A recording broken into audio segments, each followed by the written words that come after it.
Welcome back to the Dukascopy TV Centre for the second part of our interview with Dr. Christian Koch, Director of the Gulf Research Centre here in Geneva.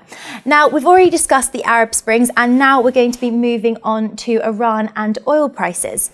Now, political discussion now has moved on to a shift in oil sanctions. However, it began with discussion over the nuclear programme in Iran. Can you sort of give us an overview of that and enlighten us on how it's shifted? Well, I think the two sides are very closely related. There is an effort, of course, that has been in place for many years in terms of a sanctions regime on Iran to try to bring the government of the Islamic Republic towards a more moderate negotiation stance and come back to the table in terms of discussing the issue of the nuclear program and what really the Iranian intentions are. Now, apart from the fact that a military option is still on the table and still being discussed, but it's of course the option that nobody really wants to consider or really think seriously about.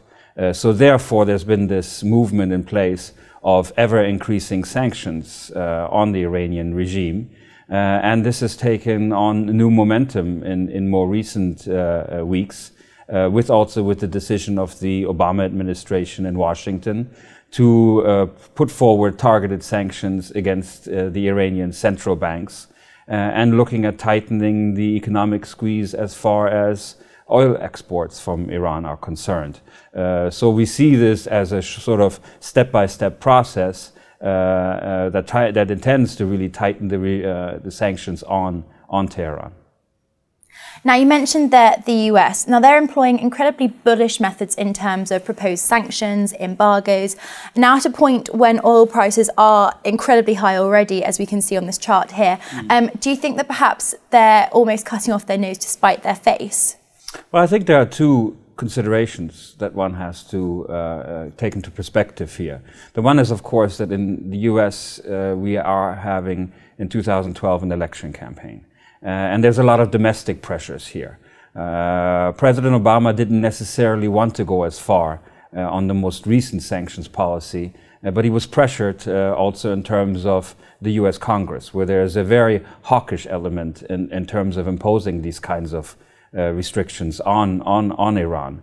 And so this recent sanctions bill was actually part of a much wider defense appropriations bill that the president decided to go along with. He still has left himself ways of that even he can impose in certain waivers on countries, that if he feels this is in the national interest, he doesn't have to apply the bill completely. So that's one part of the story. I think one has to understand the domestic element inside the US on the Iran sanctions. The second, though, is more of an economic argument where you are basically saying, well, the world economy as a whole, of course, specifically also the American economy, has gone through tremendous economic turbulent times, has seen a deep recession, where there's still a lot of questions and volatility about how quickly one comes out of this and how quickly one can reestablish growth.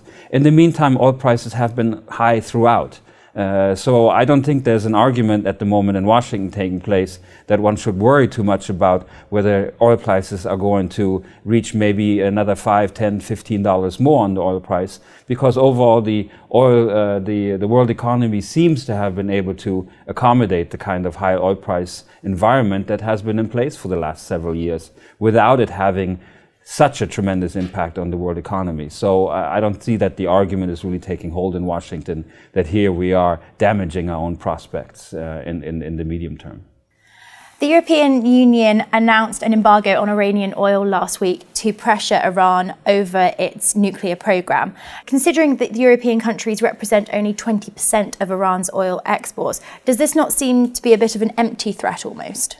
Well, I think one has to be a little bit realistic and understand that you cannot simply embargo completely Iranian oil or all at once take all Iranian oil off the market. I think that would certainly be a shock to the system, and we'll see much more of an increase than maybe a smaller $5 to $10 increase. Then we really see oil prices exploding, and it might go as high as $200, $250, as has been speculated in the past. The idea here is not to completely cut Iran off from the world economy. The idea is really to undertake a step-by-step process by one increases the sanctions as such.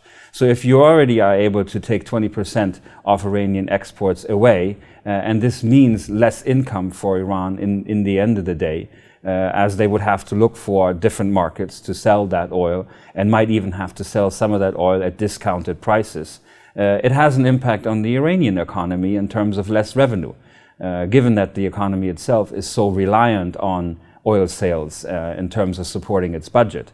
So I think here the method that one has in terms of going forward is slowly increasing the economic stranglehold on Iran, again in the hope of making Iran come back to the negotiating table and then having some substantial progress in terms of nuclear negotiations. Speaking about the EU just for a moment, with Spain, Greece and Italy as the biggest EU importers of Iranian crude oil, could this issue threaten the global economic outlook as these countries are already sort of struggling?